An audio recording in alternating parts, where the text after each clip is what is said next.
Look at me. And it's still here, and I absolutely love it. It doesn't matter which. I bought numerous new chairs, and they just don't fit the bill. Just don't fit the bill. No, it's still here, and Is it like an office chair? I can't yeah, really. it's like an old loungy kind of office chair. I don't know if you can see it. Oh, okay, yeah. Yeah, it's just old, it's battered, it's bruised. Did you sit on the chair and chop lines of coke and all that? I've done everything on this chair. I've had two women on this chair. I've had lines of coke on this chair. Okay, okay, well, Charlie, Oh, we're sorry, streaming, we're sorry. streaming, we're streaming. Shit, stop the stream, David. That's- Right, let's check in. Let's check in. Let's check in. Yeah, who wants to go first, Charlie? I'll check in first. I'm checking in quite. I was quite frustrated this morning until I come on this call because as I was saying to David, I woke up at 3:20, Jamil, and it was one of those ones where I woke up wide awake, but I was too tired to do like reading, and but I was still I'm wide awake. I went to the gym at 7 o'clock this morning. And so, do you know when you're in between that grey area where you can't really do anything productive, but you're still awake? So I was really frustrated, but I'm better now. I'm on this call. Actually, seem to have perked up, which is good. Jimmy, over to you, brother. Amen.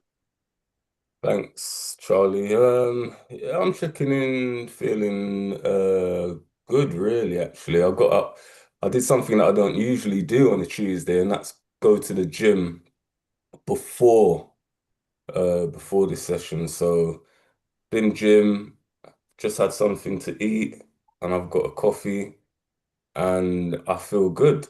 I feel good. I'm in a good place. I feel happy, very happy. And over to you, David. Oh yeah, I'm checking in. Excited to see you both, and looking forward to seeing where we're going this week. This community of practice, and you two are both quite the way down the road in this recovery coaching malarkey. So Jamil, you just kind of certified, and you've done your your you've met all the requirements to certify, and you've started to do a Lero community development on a Thursday morning, where we're taking people from peer recovery specialist to recovery coach, but that's about developing an organization. Community of practice is about developing yourself and the challenges that you face in your practice as individuals. Yep. So what I'd like us to do is have a discussion where I'm a peer. Yep. So I'm not like a teacher. I'm just someone else who struggles with this sort of stuff as well, and needs feedback. And one of the examples I'd like to bring is I was just talking to Rabson about it, is working with diversity in containers. Yep, and so there are there are there are so for me what happens is I have my own childhood and experience, yeah, that lives with me in a practice, and then I bring a container together. And so, for example, we have members from the LGBTQ plus community. Yep. And then we have people from Black community, from African community. And in this example, the Zambia, yep, Zambia is legislation, homosexuality is illegal, yep, and there's a lot of Christian values as well. And so this morning's pilgrimage class, we were looking at a philosophical concept from Nietzsche, which states that God is dead. Yeah, and then to throw that in the container, I'm thinking, oh fuck! And we've got someone from a same-sex marriage there, and Rabson from Zambia, and inside of me, I get this anxiety of like, oh fuck, it's gonna go off, or how am I gonna manage this? And so how do you create a community of practice where you're able to have courageous conversations that address stigma and get to see the humanity in everyone else? Yep. And what happens for me personally is I think, oh fuck, it's gonna go off. Dad's gonna hit mum. Yeah, the adults are getting fucking feisty or heated, and so my anxiety, and then it impacts my personal psyche and my resilience. Yeah. So I'm often called, and I mean, coming from South Africa is an incredibly diverse, traumatized country that has really been impacted historically from colonialism and then apartheid. Yeah, and now there's all sorts of other challenges. Yeah, so it's a difficult thing to navigate and manage. And one of my challenges here in the UK is the political correctness. Yeah, it's like you can't say certain things. Yeah, and like you can't use the C word. Yeah, like that causes that triggers stuff. You can't use some of the words that I'm quite happy personally to be called by, like fuck. I mean, if I was to call myself, I'm a fucking junkie crackhead. Yeah, I'm okay. And if another junkie crackhead calls me, what are you doing, you fucking crackhead? That's fine. But if somebody outside of a community says that to me, yeah, I'm going to take it. Like, who the fuck are you calling? Do you know? So it's a dance. It's a dance. And the final thing I wanted to bring to this is we're putting together a postgraduate masters in recovery coaching, yeah, where we're bringing in academic fidelity, yeah, academic excellence to the skill set of becoming a recovery coach. Yep, and what that means, and we've got some. I mean, we've got the big guns in this. Like as far as the academics out there, I mean, there's no one else. I mean, like Guy Duplessis, David Patton, David Best, William White. Just like I mean, when I did my master's 12 years ago, yep, there was nobody really other than William White to be an academic to go and cite. And his research is very American centric, very 12-step centric, very very much around that sort of culture, which has influenced the whole world with American ideology, democracy, the war on drugs. Yep. And so Rabson and I were talking this morning when we got to the LGBT stuff. He's sitting in a dilemma where there are funders in Europe that are willing to fund in Africa, but they're coming from the LGBT community. Yeah. So if we get money, you've got to be nice to gay people. Yeah.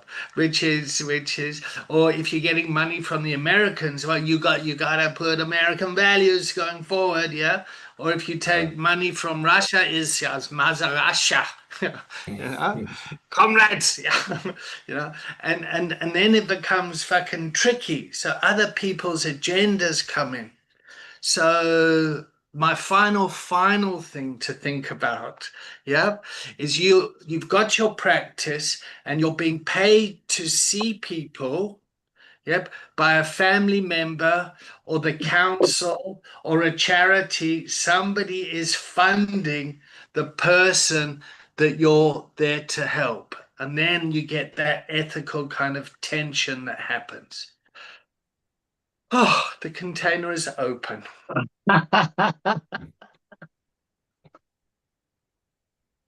Oh, Um, a lot, huh? yeah, I can see where the dilemma is there. Um, I think after hearing all of that, it just made me think or feel like I'm so glad that I was brought up to be open-minded and accepting of what's out there. It makes it a lot easier, I think, in a situation like that. Um, so yeah, that's what sort of came to mind at the time when he was just saying that sort of stuff.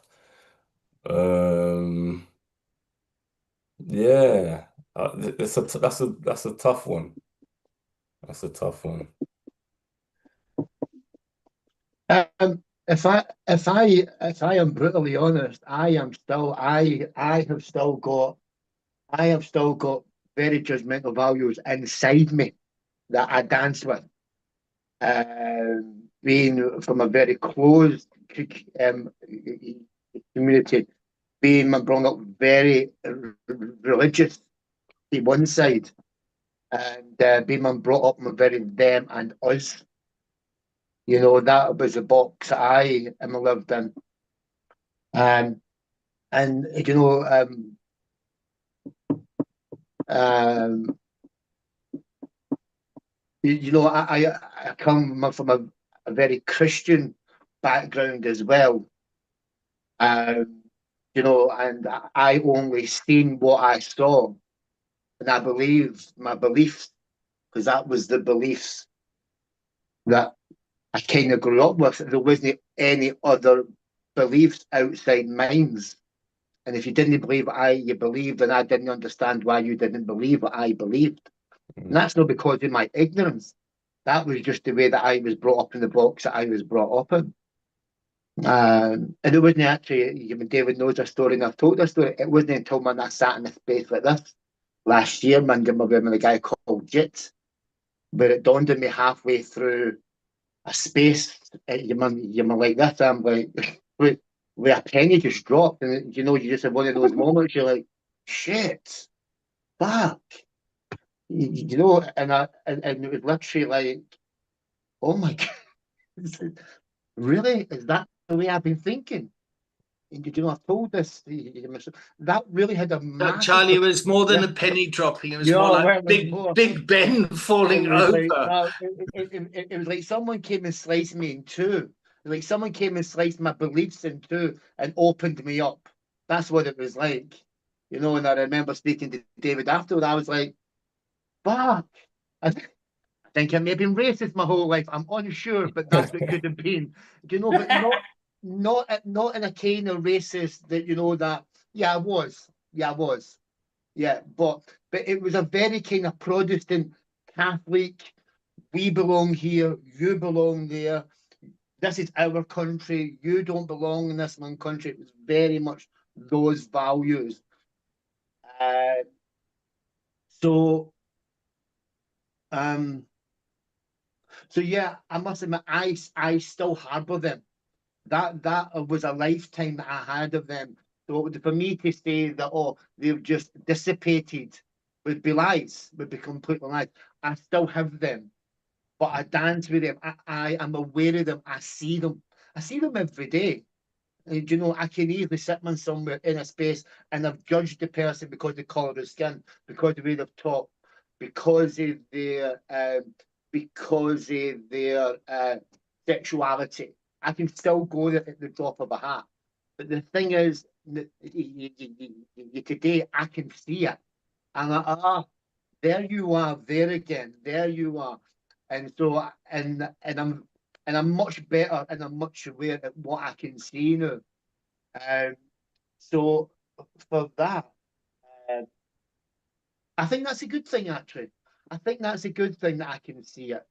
Um, but it's a dance. It's Mm, a dance that it's a dance that you're a dancer. I've got to tell you, there's also something that when I was speaking to David, I was doing a podcast man last year, and the podcast was around the cost of living crisis in the UK. And I was really, really enjoying it. And we were getting really good views, actually. It was getting quite well. But the more that I went down that cost of living crisis, the more that I dived into, the more I dived into my racist side of me as well. Because it was all about Britain. It was all about that our politicians weren't looking after us. It was all about it started to go into the boat. It started to manifest into stuff like this. And I was listed Dan, I can't do this because I know where I'm going. I could already feel the anger that was swelling up. I could already feel that. That was pushing. That was pushing on me. And I said to Dan, I need to stop the podcast. I said, I can't do it. Because if I keep doing this, I know what box I'm just about to open up a box I don't like. And if I continued on that podcast, then I would have been shouting about Tommy Robinson, I would have been shouting about Union Jack, I would have been shouting this and all this stuff. And I must admit, I do not believe anything that comes out of the British establishment mouth. I don't. I really, really do not.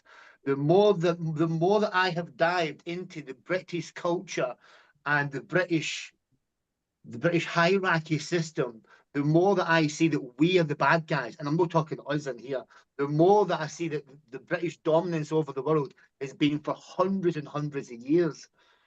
And so I keep having an awakening. I keep having an awakening because I believe that we were the good guys. We are the good guys, and you are all the bad guys. The atrocities that we've done in India and Pakistan, Hindus and Muslims, how we split up the Indian continent and all this stuff. That's what I'm talking about. So I am glad that I had that moment. I know this is a bit of a long one. I'm glad I had that moment in this container because what it actually did is it sliced me open and made me aware of me. It made me aware of me, and the more that I can see my shadow, and the more that I can see, the more that I can, the more I can just be honest. mm, The more that I can be honest with myself, and the more that I can, it doesn't matter who's sitting in front of me. Are you a human being? Before we coach, are you a human? Before we even coach each other, do you know what I mean? I want to see them in your eyes, and I want to go, do you know, we're in this together, regardless of colour, skin, mm. sexuality. It does help if you're Glaswegian, mind you, but what is that there? Yeah. Thanks, guys. That was a wee bit of a rant, so thanks, guys. You know, Thanks for you listening. know, the example that I like to give when it comes to this sort of stuff is I grew up in London, so like so diverse. You've got you in my secondary school, I think there was probably about 100 different types of languages or nations. I can't remember what it was. That's crazy. But when we are, say, if you was to walk into um a primary school, infants or whatever, and you see all these different kids that are getting along. They're playing, they're getting along. No one's worried about this color. Are you this? Are you that? Are you that? As kids, when we're at our most sort of innocent and we're just free, we don't have no one in our heads telling us this, trying to guide us this way, this politics on this way, religion and all this stuff. When we're just left to just be human in all of our innocence, we don't care about any of that.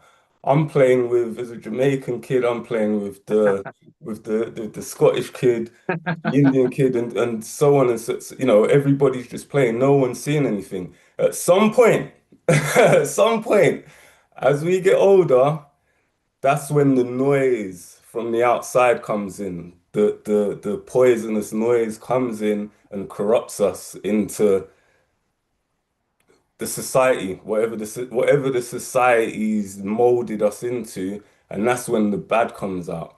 But when we're young, that's when we're pure, we're pure. We don't care about anything. You're just trying to get along with everyone. And a lot of us,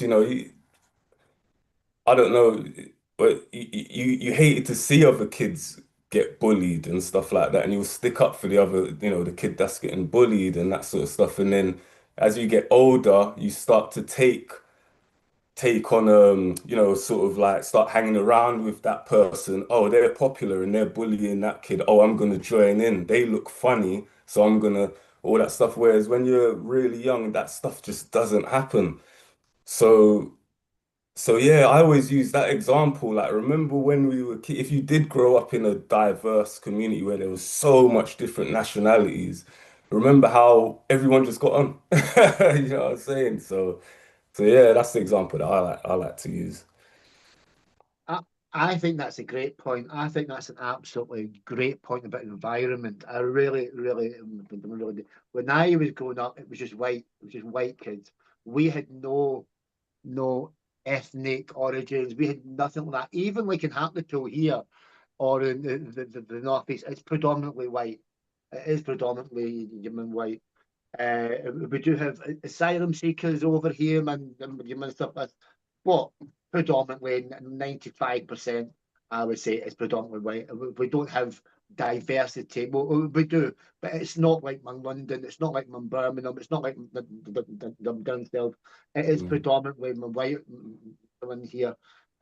So I think that's a great point. That environment, that's what you were brought up with. So that's just the environment that we are. We treat everybody the same, regardless of skin color or whatever. Yeah. Do we think it's got a lot to do with environment, David? Oh, I've got so much. I've got so much. I've got so much I can talk about. So, Please, if it's all right, I'd just like to come from my personal experience and perspective and my please do. childhood and the way that I've been brought up. So, and I want to start with my sadness around Middlesbrough and what happened in the Northeast and those riots from just over a year ago. Yeah, when I first met you, Charlie, it's gone off there, and I'm so proud of how you've shifted, how your thinking shifted. Mm. That I'm really proud of, and I felt really sad because my relationship with Middlesbrough started in 2015, where Middlesbrough is a real rundown, part of, in fact, I think it was the poorest borough in Europe or something. And it was really, the underdog. And when I went to Hartlepool last year, the Hartlepool also said, yeah, we're the underdogs. We did it. In fact, Hartlepool was filmed on CNN,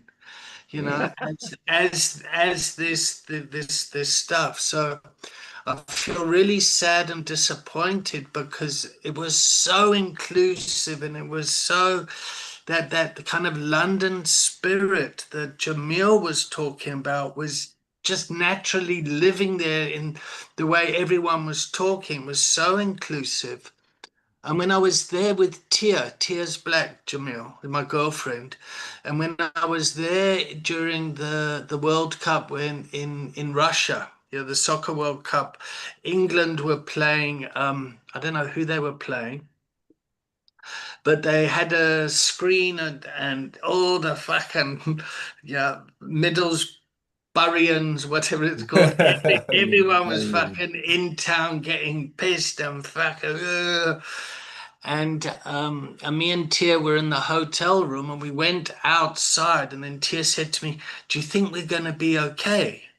Yeah, because she lives with that fear of growing up in London in the 70s, being a black woman, where her father's Jamaican and her mother was Irish. Yep, Okay, yeah. and so she grew up in the sus laws and all that, where the police and everything would just pull people over on suspicion. Yep. Mm. And for me growing up, I went out to South Africa in 76, yeah, which was the height of apartheid with my dad. And my dad has really been brought up, he went to Harrow and to Oxford, where the British system really the class system educates people to go and be leaders in that system from those schools. Yeah, so he was groomed to slot into society, yeah, based on the way he speaks. I mean, I'm Professor Peter Collins, and I just and as soon as people would hear his accent, and his people would just kind of surrender to. And me growing up with an alcoholic dad like that, I thought, what the fuck's going on? Man's clever, but he can't even change a fucking light bulb. And, and so I'd have a disconnect from that. But so we went out to South Africa in 76. And just before we went out there, I remember my mum pulling me aside and saying, listen, don't tell anyone we're going out to South Africa. It's a bit of a, and I thought, what the fuck's going on here? Yeah. So anyway, we go there and we arrive there, and then all of a sudden I'm confronted with apartheid South Africa. Yeah, seeing black people digging for food out of bins. There are benches that say white people, black people. The whole environment was created around segregation. And as a 9-year-old kid, that was kind of like, oh fuck, what's going on here?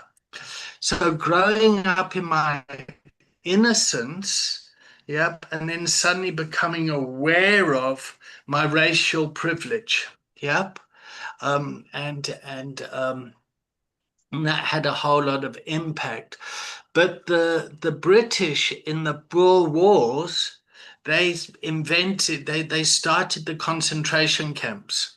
Yeah, and they created a concentration camp where they put all the Afrikaans people, they captured women and children and put them in a concentration camp in a place called Koffiefontein.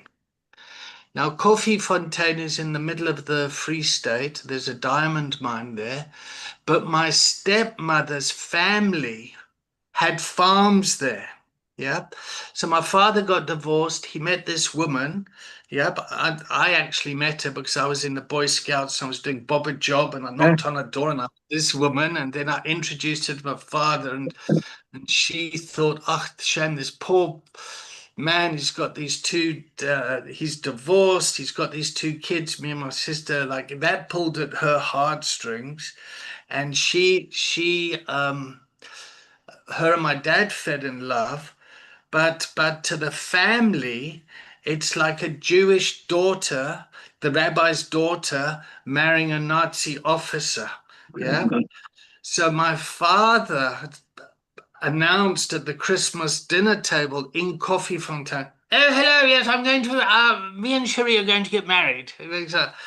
And like all the knives and forks went down at the table, and me and my sister are just looking at each other, trying to work out what's going on. Like, you can pick up a vibe, but you don't understand what the vibe is, but you just know fucking something's happened. And when Jamil was talking about kids, we went to this farm, yep, and as kids, and the on the farm you got the white family, the black family living on the same land. Yeah, you got the farmer up in the farmhouse, and then the workers in their little shacks. Yeah, and then the kids. We all come together and play. Yeah, and there was this kid there, Sekise. Yeah. Now Sekise was dumb. He was like this. So he couldn't speak English. Yeah, but he was found in a dustbin and was brought onto the farm and looked after by everyone. And he was called the heck boy. Yeah, which basically means he sat on the back of the bakkie, and as the farmer drove around the farm, he'd jump off and open the gate, and the guy would. But what was fantastic about us is, as young kids, yeah, we got together and we started to communicate because we wanted to ride horses, and we'd have to go and capture the horse, go bit, and just kind of using sign language and just kids wanting to do things. We fucking had a jaw. We had a party, go out into the field, get the horse, jump on the horses, ride those horses that they would sweat. The salt would be coming off. And then the farmer would come and shout at us, how can you ride the horses so much? And we just like wild young boys. And then kind of growing up and then experiencing the separation, and that's when I got called up to the army. And I just thought, fuck it, I can't do this. Once I became aware of the establishment, it's like a bit like you, Charlie. I just said, I cannot do this. And that's when I left and came back to the UK. But being a white South African male, what I represent walks with me. Yeah. And in the 80s, you didn't want to be a white South African male, I'll tell you. I mean, there was like, have you ever met the white South African? No, blood. There was no. Spitting Image had a whole song about this, and there was. So yeah, I'm excited and passionate at the moment. I'm enjoying this chat. It's so nice to be able to talk, just fucking talk. So anyway. You're sitting there in a community of practice, you've got a container, and then I've got all the ghosts of my past coming in. Yeah. And then a conversation happens, gets put in the center. Fuck, how do you navigate it?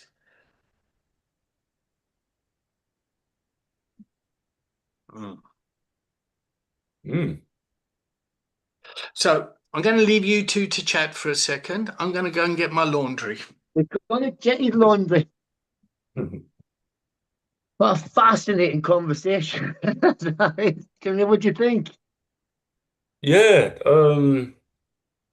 that's an interesting one. I don't know. I mean, it depends, I guess. I guess it's either gonna go well or it's gonna go kind of bad, isn't it? Because I think once people start, if people are sharing their opinions or their beliefs and it's completely the opposite to the other, it can kick off. So, I mean, do you?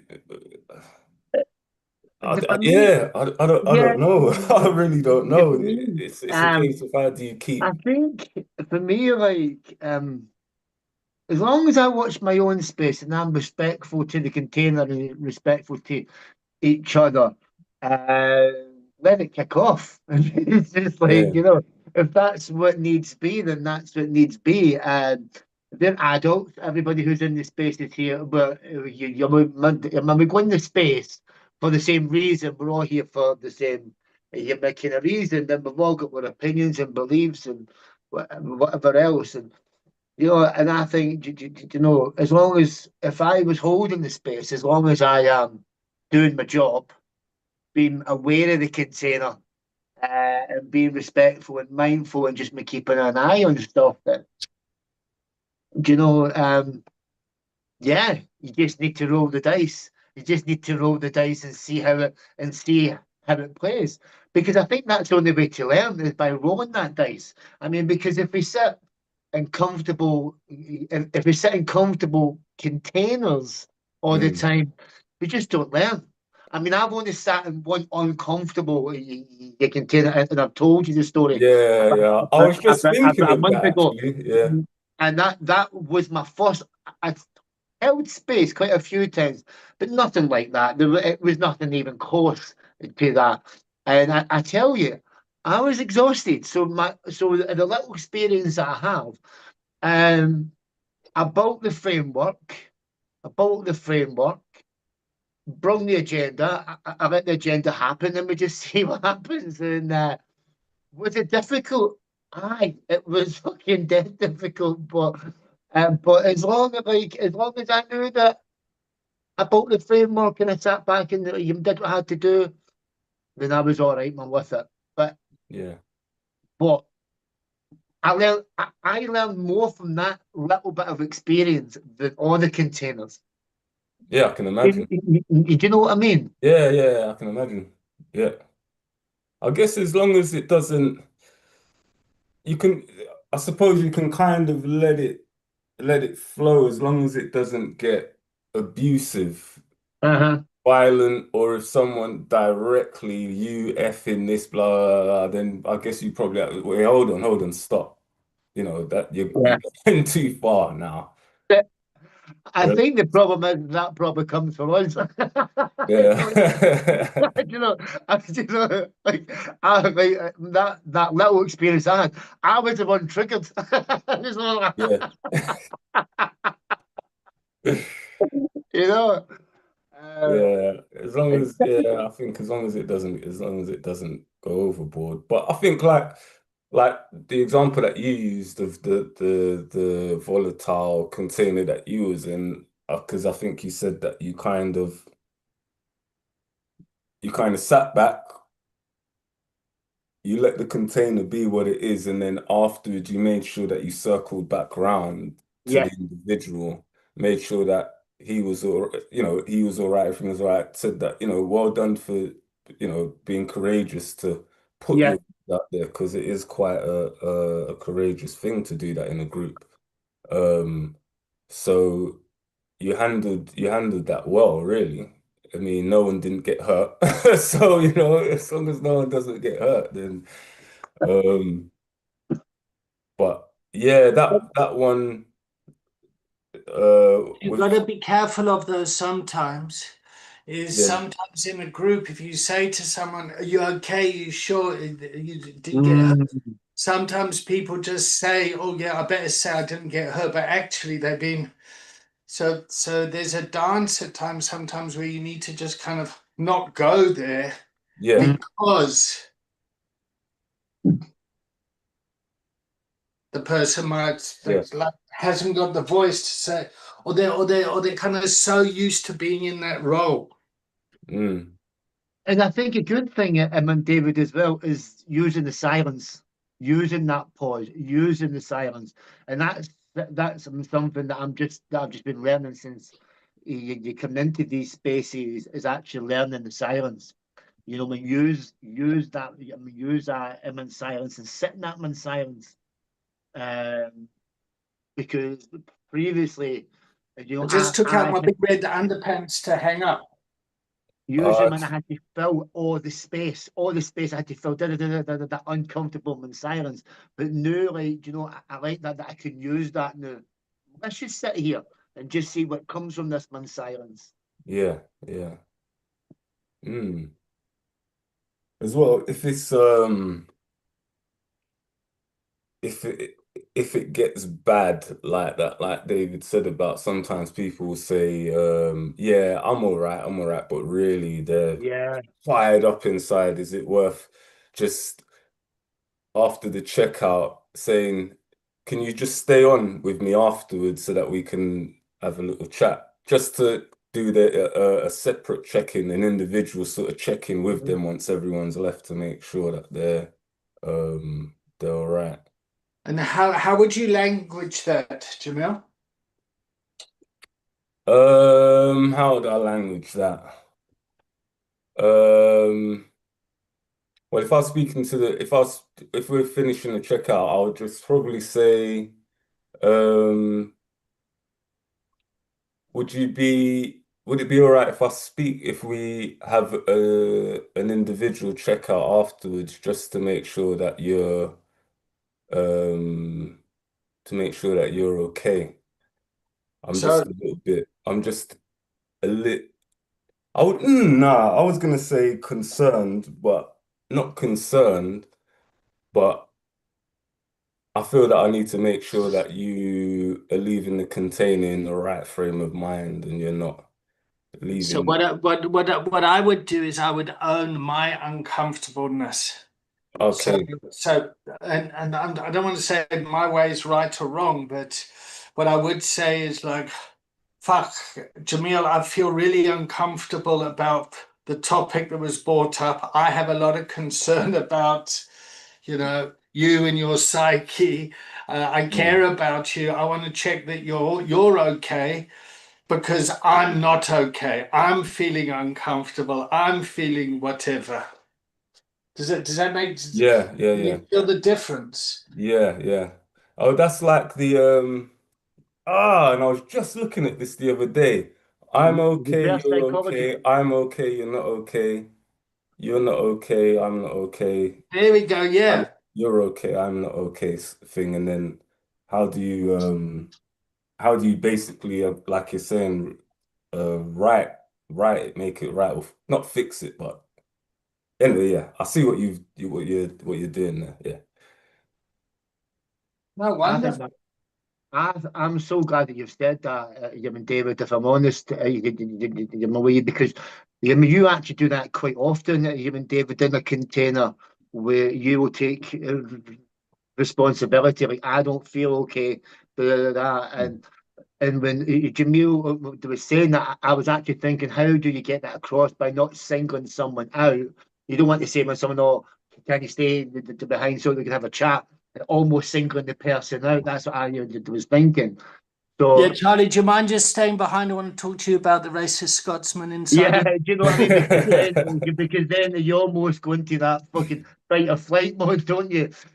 So so it more than when turns into that headmaster role. Oh fuck, what have I done wrong here? Isn't Yeah, it? You yeah, it's almost go true. into that.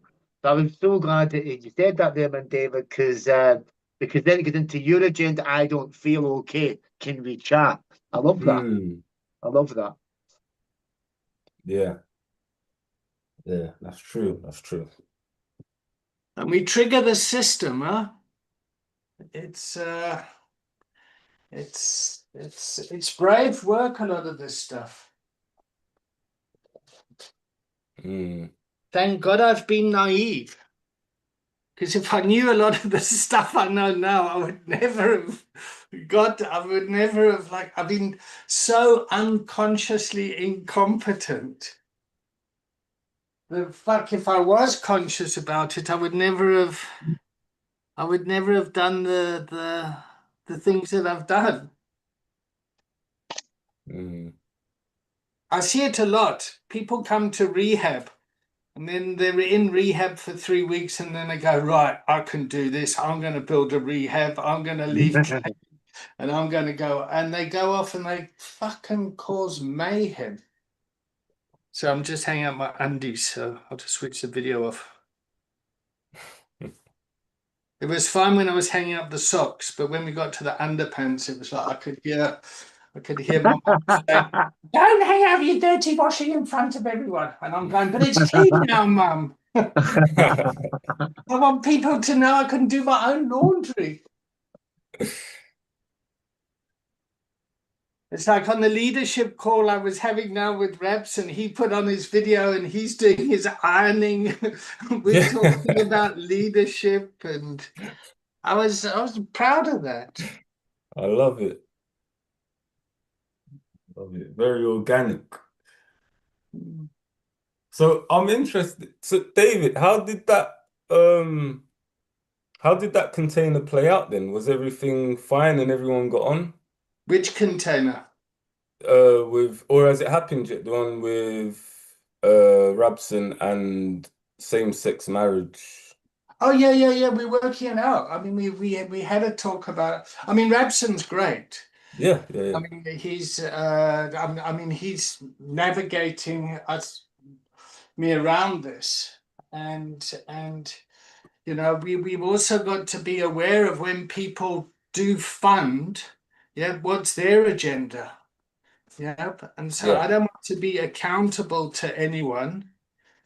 Or I need to know what their agenda is as well. Like, so what do you want to get out of funding us or supporting us? Or yeah, Yeah.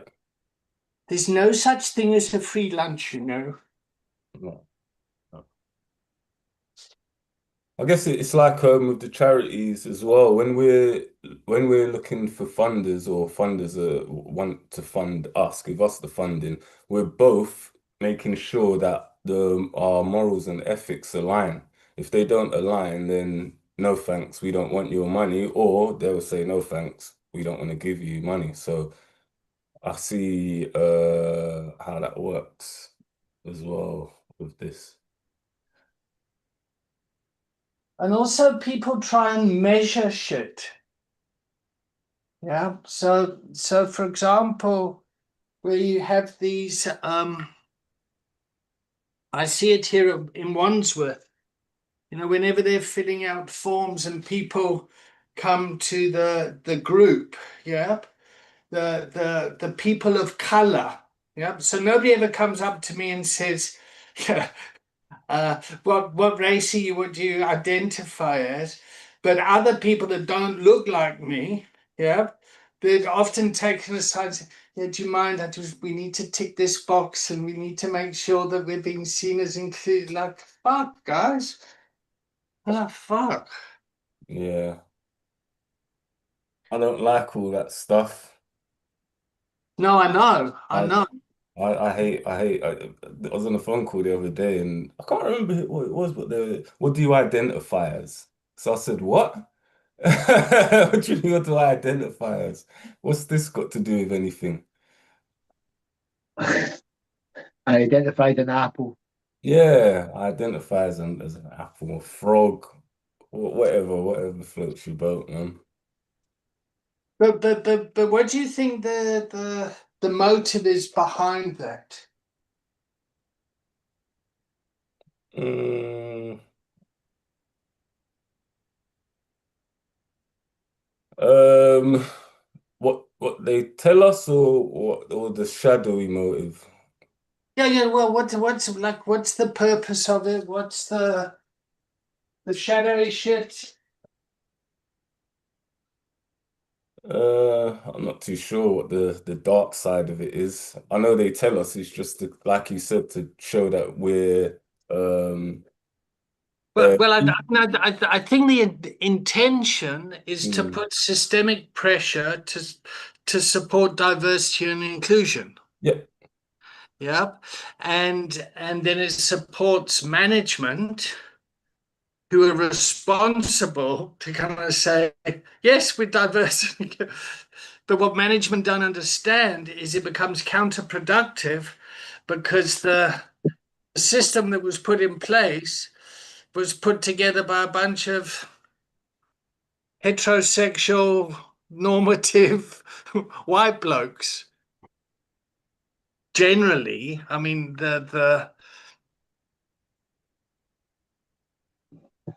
I mean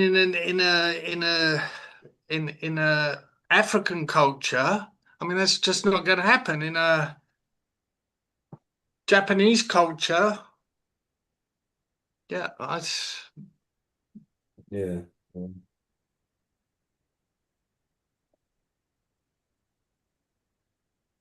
I don't know.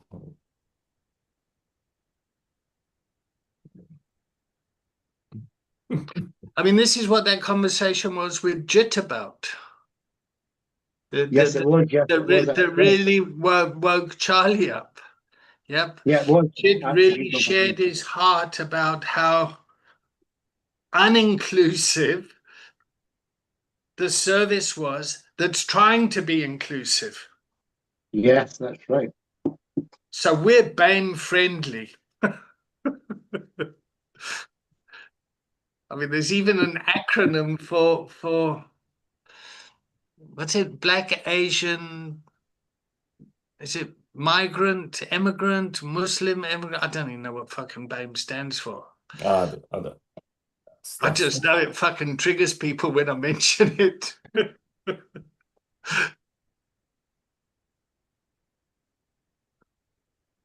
yeah. I don't know.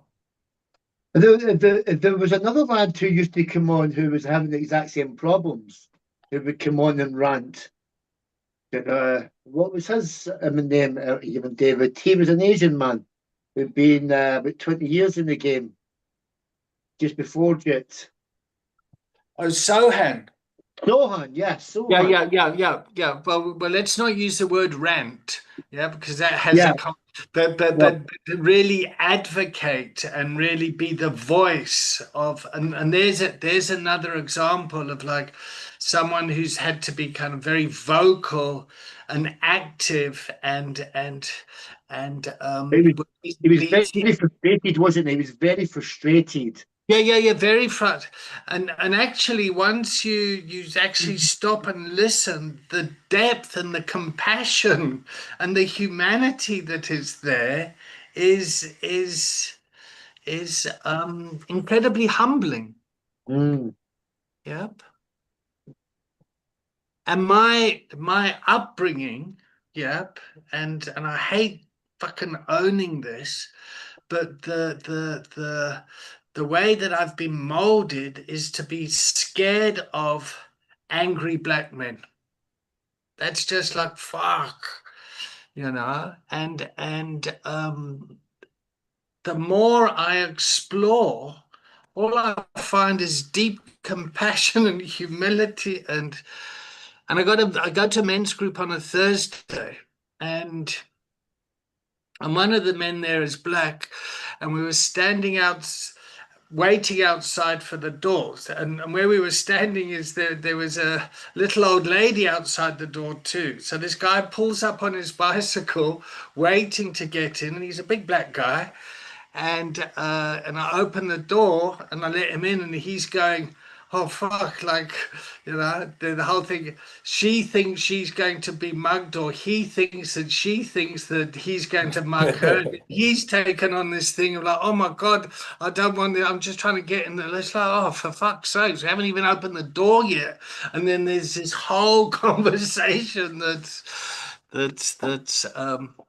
and I just really appreciate me and him can talk about this and laugh about it and just try and navigate something that's essentially very kind of sad. Right, do you know, if I where I'm from, I am from a housing estate called Ferguson Park, EG for short, which in the late 90s, early 90s, late 90s, and early 2000s was the most deprived area in the whole of the UK. It was the most deprived, poverty-ridden place in the UK. You've not seen a place like this. This is like where I'm from. The houses are half into bunk, and there's still people living in them. Like tower blocks upon tower blocks, miles and miles and miles of tower blocks and tenements, and some of them are half torn down. It's just kids playing on rubble. It's basically like after the Second World War. That's where I am and grew up, and when I'm getting it, even in Glasgow, we don't have the mindset to think about them and us, because the poverty is so real. You know what I mean? I know that there's all this going on, but the real thing, man, in Glasgow and in Ferguson Park and Paisley is addiction, is that substance use, that real gritty, horrific deprivation of absolutely no money, where no one's got a penny and everybody's helping each other to get by. So equality and diversity, for all I care, can go out the window when you're living in places like Ferguson Park, because when these places aren't going, oh, equality and diversity, and he's black and white. It's about living. It's about living day to day, Surviving, yeah. picking up your gyro and buying the whatever needs that you can from the two shops that serve 10,000 people in each end of the housing estate. And I'm just talking two little tiny shops here, not a Safeway, because no supermarket, no taxis, no buses are coming into here after fucking 6 o'clock at night. Nobody's coming in. No one's coming to save you. There's no one. When you are in there, you're in there basically for life. Most of the people that I grew up with still live there. They still live there because that's the cage that they are in. The equality, diversity, and racism, that cannot go to fuck. So there's a humanity and a unity and a pride that's coming out of you as you talk about this, Charlie? Yeah, because recently I'm doing a wee bit of a dive into Ferguson Park and why Ferguson Park is. I've got the experience now, I've got a wee bit of research behind me and all this. I can dive into this and go, why was Ferguson Park one of the most deprived areas in the UK and in Europe? I am not sure. This place looked like an atomic bomb had hit it, where I grew up. And this isn't about, man, this is about people with pennies lining up at a post office by the hundreds, going for their gyro, freezing cold. These people aren't caring about equality and diversity. They are borrowing sugar from their next door neighbours to get by. Still doing it today, actually. Did you know? And what happened after the First and Second Yemen World War? There was just like overspill. It was just overspill of Yemen people.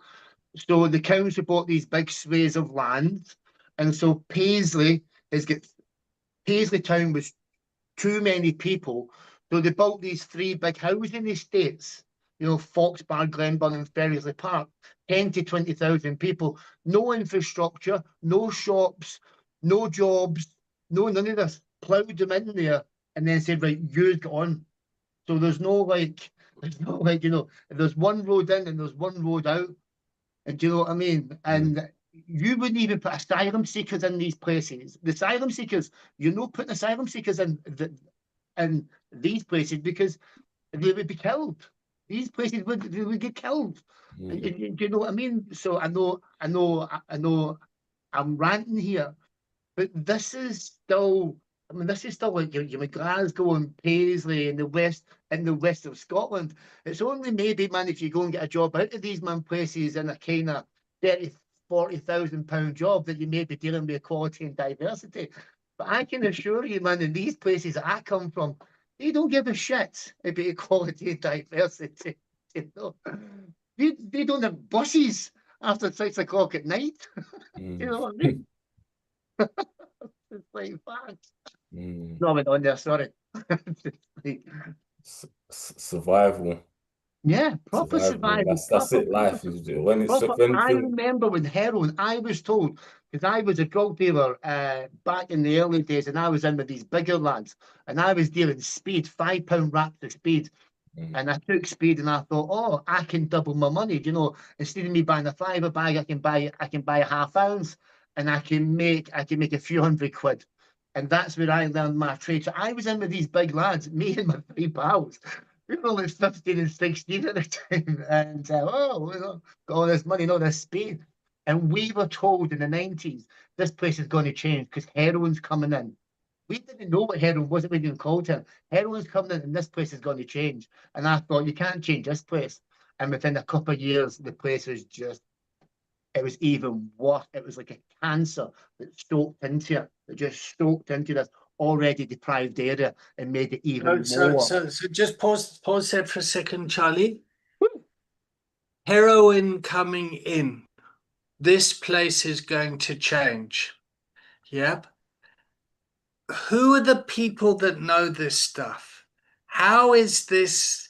Because drugs are definitely cyclical, yeah? You had the heroin come in, you had then cocaine and crack, and then you had crystal meth, and now it's fentanyl, and nitazines are trying to come in here in the UK, and like, it's like, who's they? Well, they were the big lads. They were the big man drug addicts. That's how I know who they were. Yeah. Okay. So there's the criminal element, or the illicit, and I don't want to kind of say criminal because like businessmen it's that like supply and demand, and that's oh gosh, this is really getting kind of a heated container, because when I did work with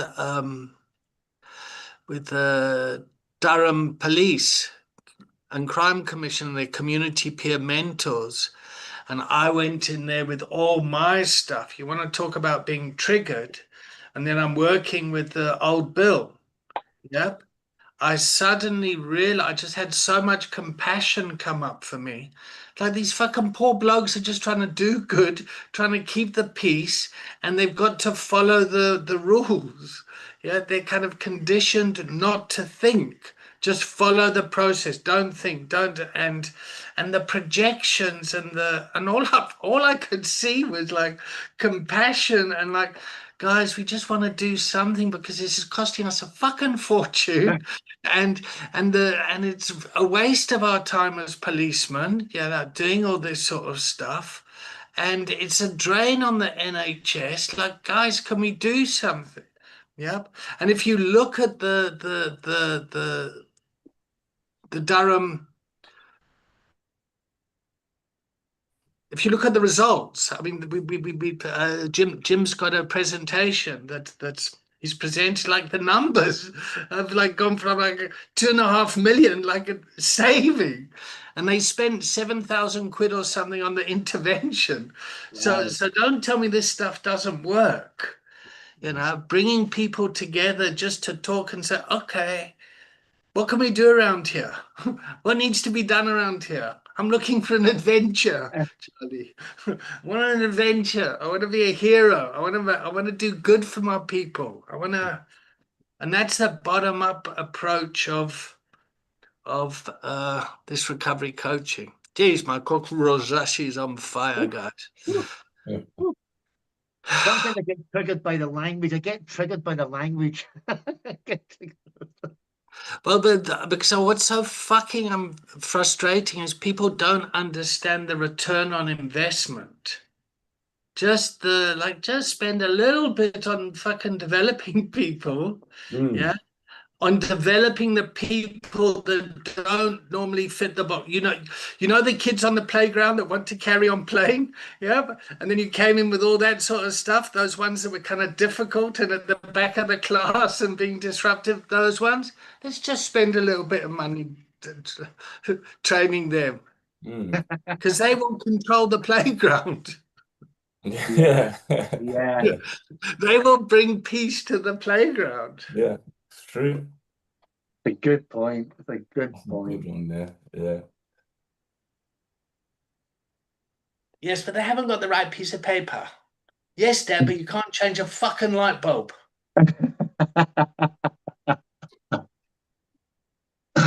That's the wounding that comes up in me when I deal with academics and intellects and like, oh, and it doesn't do me any favors because I get insecure and angry, and then I want to drop a bomb just because I'm fucking overwhelmed emotionally. I'm special needs then.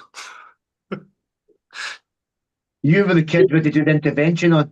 Neurodiverse.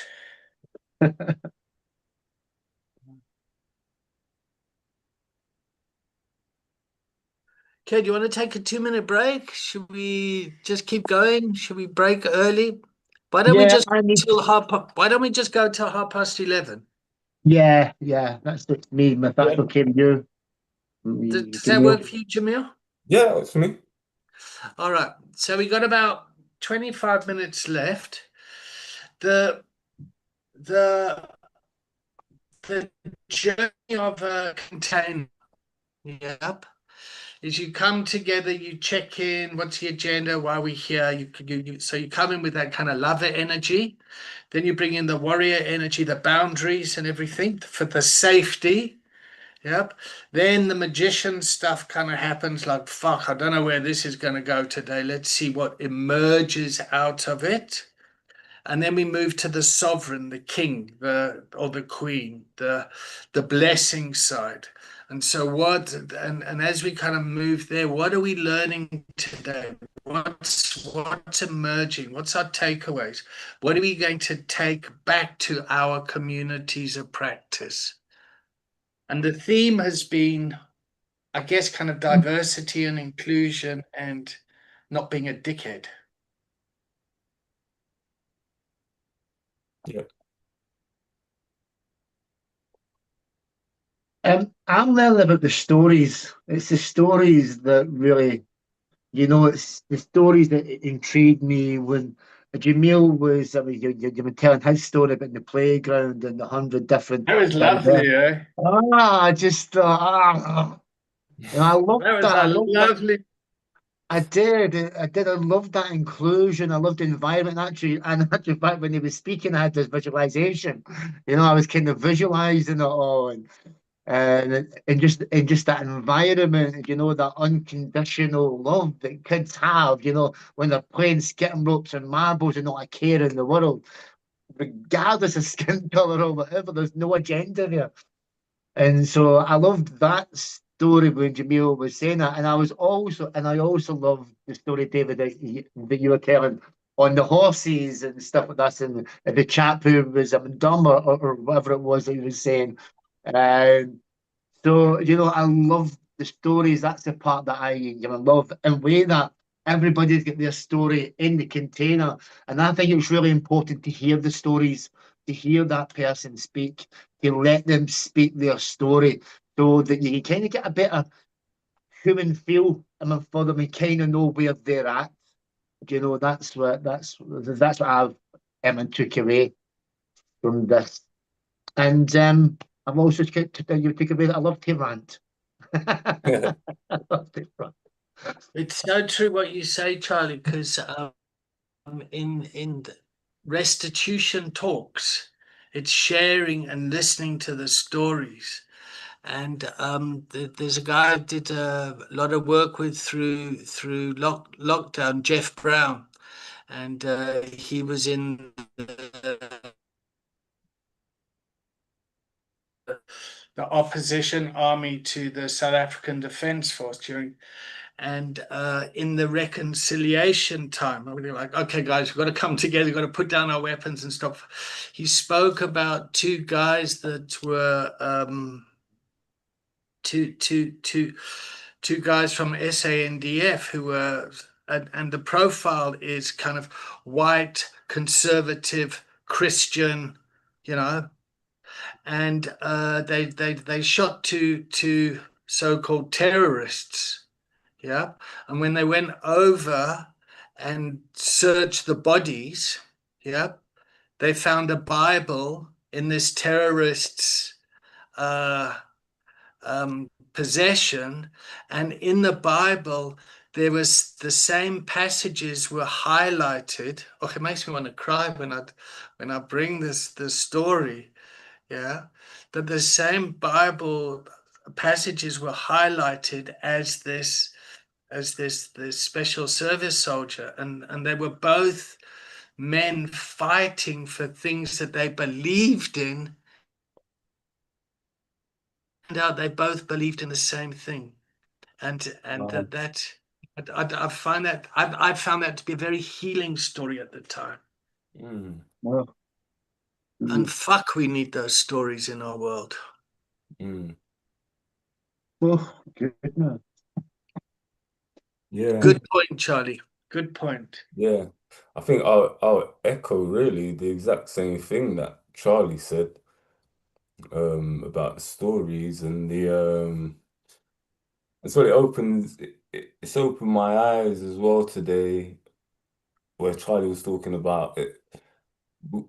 We're, we're we live on the same land, we're on the same soil, but it's so different from one end of the soil to the other, where you grow up in such a diverse community and just a couple of 100 miles up the road, it's completely different. It's completely the opposite. And sort of worlds apart, but so close in a way. And so yeah, it is important to bring the stories like this into the community because we are going to have people in the communities that have had the similar experiences and haven't had the same experiences. So I don't know, it's like it's a teaching thing, really, isn't it? It's a teaching and it's a learning thing. Um, and yeah, yeah, it's really interesting. It's really interesting.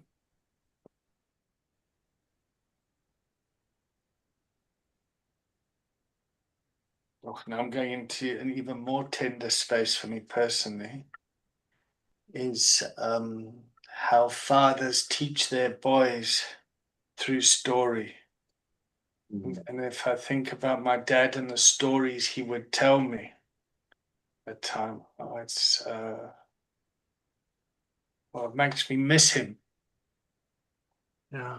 And my dad was a philosopher, and as my kind, I'm trying to get into. I so miss him. I so wish he was here to tell stories. And then I think about how I particularly my boys or my children, I tell stories about how to do things, um, or how I've done things, and the stories are usually about how to survive in the world, like how to operate, how to be entrepreneurial. And my relationship with my daughter, one way that I can connect with her is when we talk about her business. Yeah. But there's quite a bit of wounding on the other side. Yeah.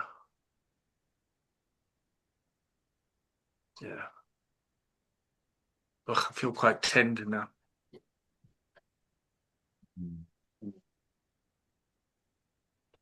Yeah, the stories I think between especially I think biasly as a man as a male, the stories from your dad is so important.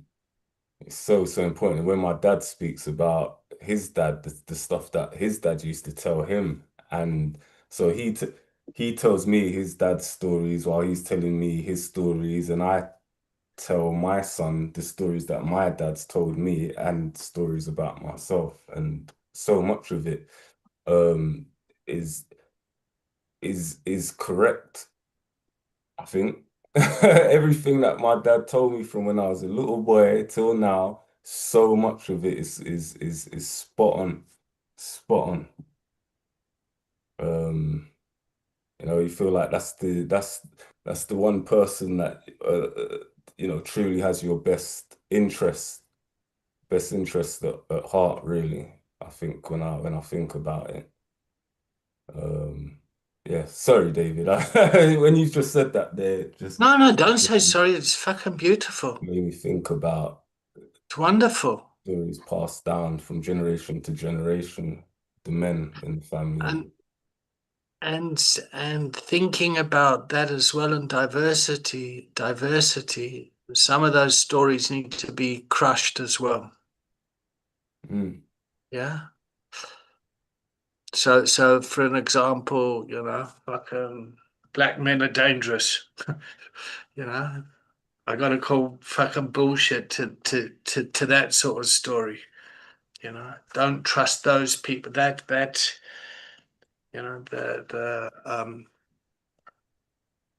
yeah. The stereotypes, David, is that the Yeah, what yeah, you yeah. Like me as getting a at? parent, I have a responsibility to also just like fucking yeah. So there's historical privilege in my family. Yeah. Um the Collins publishers, the guys that made the fucking Oxford English Dictionary, the Collins yeah. Yeah. They were my lot. Oh, okay. Yeah. Ooh. And Ooh. and the history of it was my dad's mother had my father and his brother, and they were actually from a Scotsman called Dixon. Yeah. And they got divorced. And my father's mother, my grandmother, she then got married to Ken Collins, who was one of the sons from Collins Publishers. And Ken Collins sent my father and my uncle to Harrow, to the school. And they had to drop their surname, Dixon and become Collinses to kind of fit in and be a part of. And then in our family, there's always the shame that they are not proper Collinses. Yeah, they're the adopted one, and that's a story that's kind of that's kind of sits with us as a family that has an impact. I mean, I don't give a fuck. I mean, I think fuck. I can't read anyway, so I don't care what they publish.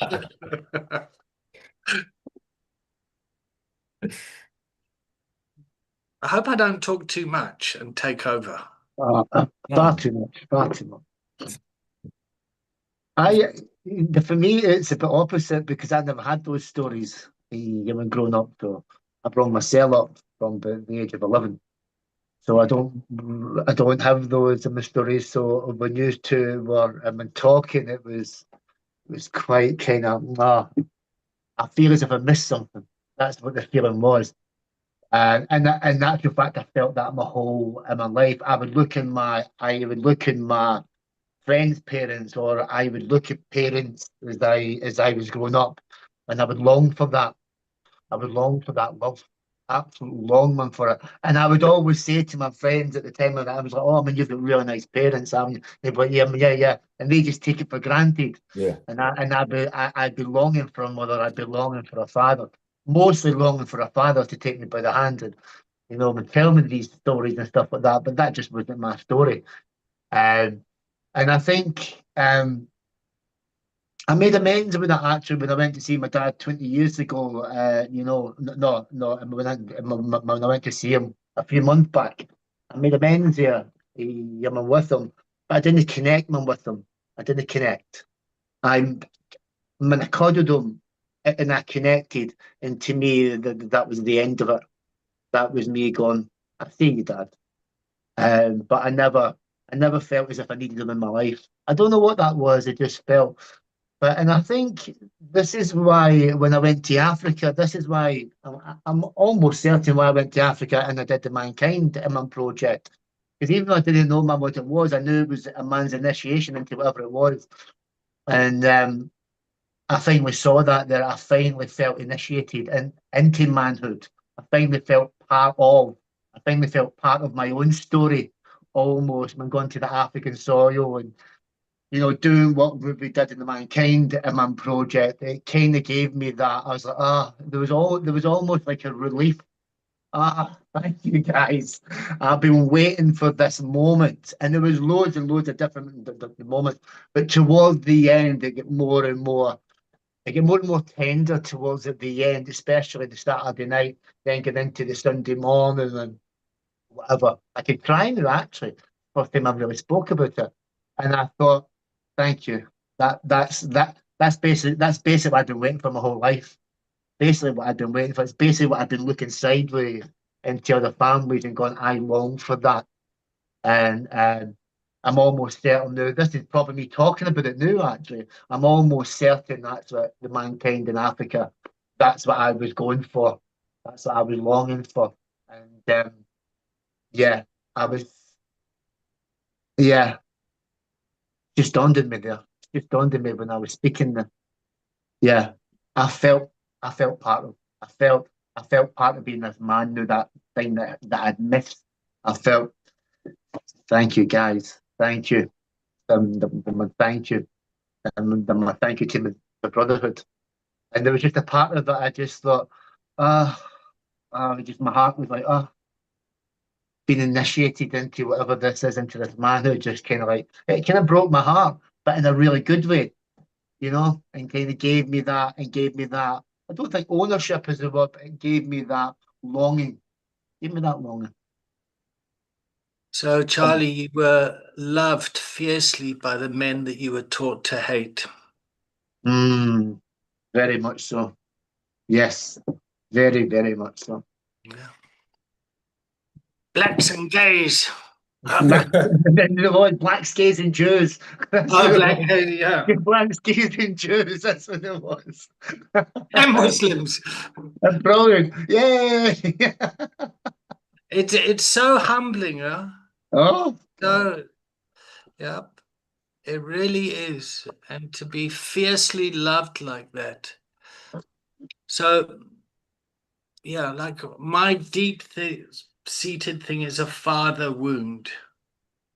Yeah, there's such a fucking lost kid in me that longed for that, and this work gives it to me. Yeah, that's it, David. Actually, yeah, that's it. And I've got to watch out is when my wound is leaking out, yeah, in containers in a way that's not of service. Mhm.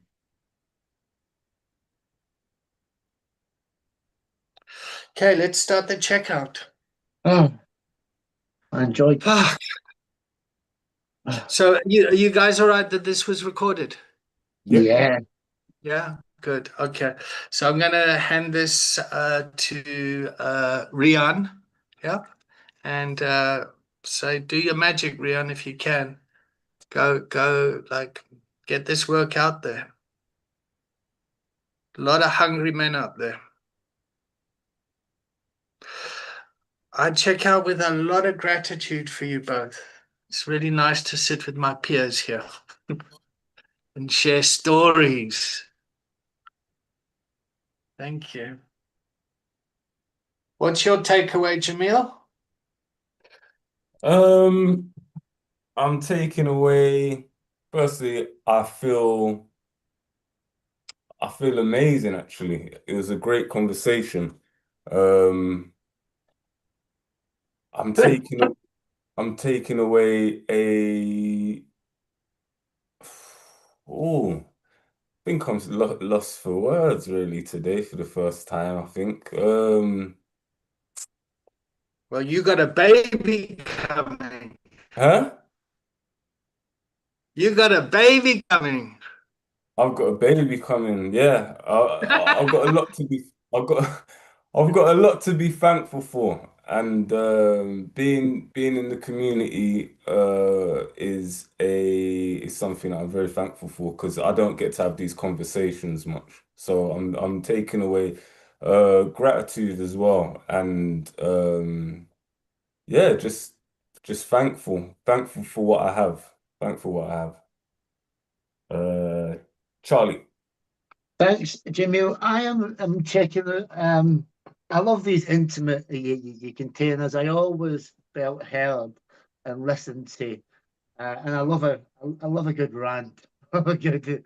Because sometimes I don't even know where I'm going with it, and I just it's so cathartic, isn't it? It's like just hear this.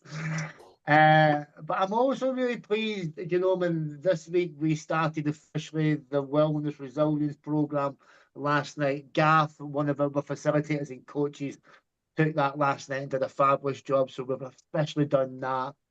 And we're rolling this out the next few weeks. So there's just things happening, and I don't feel like what's the word, as if it's too much. I feel as if there's great support around me, and so there's no kind of any right or wrong in this.